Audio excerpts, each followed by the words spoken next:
The discourse surrounding Fatima Payman, her suspension from the Labour Party, and the subsequent partisan and factional bickering has embedded within it a particular idea that remains unchallenged: the viability of a two-state solution. Payman herself has publicly acknowledged support for an Israeli and Palestinian state, something consistent with the Labour Party platform. What's presumed in all of this discourse is something that has undoubtedly, in the medium term, led to the current crisis in Gaza. Accepting an Israeli state enshrines the validity of an ethno-nationalist project, one where necessarily a land where two groups of people claim is only enjoyed by one.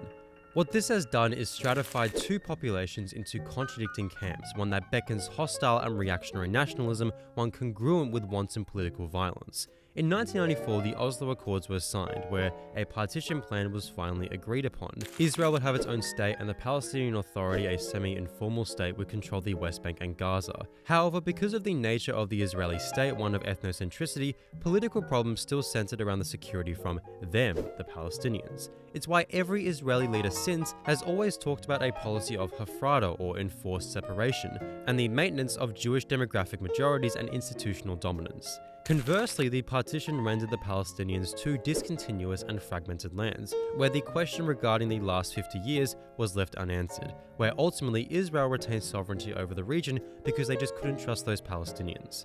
These poor conditions and Israeli covert support allowed groups like what would become Hamas to cultivate and establish a base and eventually win elections in 2006.